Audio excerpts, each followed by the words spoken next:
Hi, it's Brenda DeVita here, and I hope that you're well and that you're thriving and that you're able to spend some time doing things that you love. I know that we are all aching to get back to work here at APT, and I've been in video chats with our core company the last few weeks. We've been reading some plays together, and one of the things I wanted to do was in the middle of my workday, which has been, sometimes stressful and a lot of times about, figuring out how to survive all this circumstances that we all find ourselves in. I got this wonderful opportunity with the core company to read some plays online together. And who knows very well how incredibly talented and how immersed I can become in the actor's work and the words that we share and the stories that we tell. And I always know that about my experience of watching plays at APT.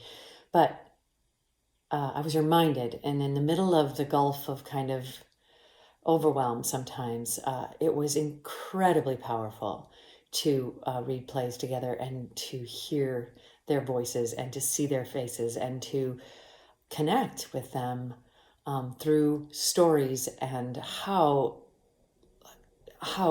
healing that was for the time I was spending doing that. And I felt kind of selfish. So I wanted to have that opportunity shared with you all. And the core company is really, really eager to do creative things and to share with you and to commune with you, and to remind you that you're not alone and that we all need great ideas and great stories and great words to lift us up right now. And so I asked them all if they would record one of their favorite poems for you.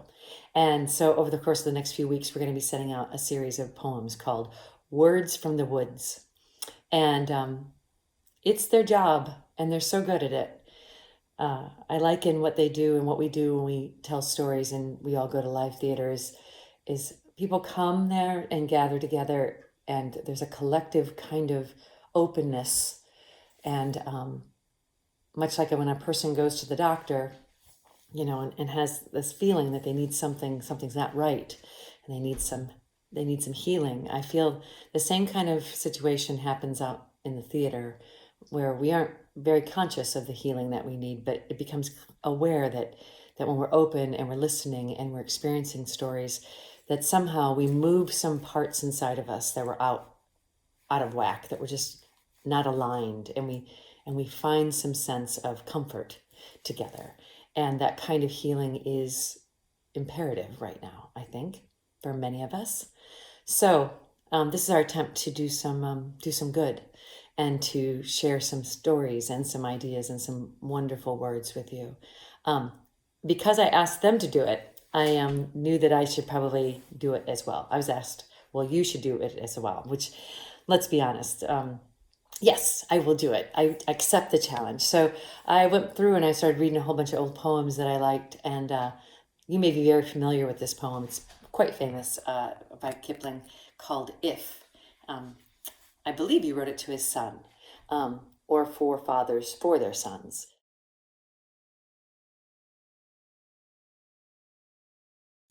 If, by Rudyard Kipling.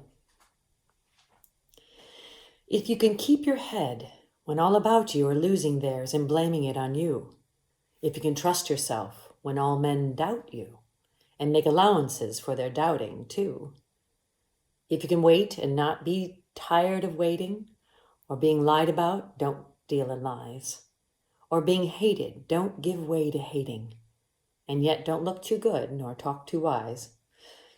If you can dream and not make dreams your master, if you can think and not make thoughts your aim, if you can meet with triumph and disaster and treat those two impostors just the same, if you can bear to hear the truth you've spoken twisted by knaves to make traps for fools, or watch the things you gave your life to broken, and stoop and build 'em up with worn-out tools. If you can make one heap of all your winnings and risk it on one turn of pitch and toss, and lose and start again at the beginning and never breathe a word about your loss. If you can force your heart and nerve and sinew to serve your turn long after they are gone, and so hold on when there is nothing in you except the will which says to them, hold on. If you can talk with crowds and keep your virtue, or walk with kings, nor lose the common touch.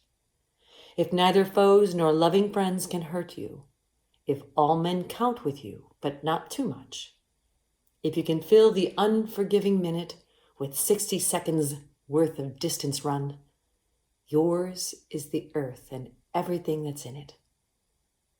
And which is more, you'll be a man, my son.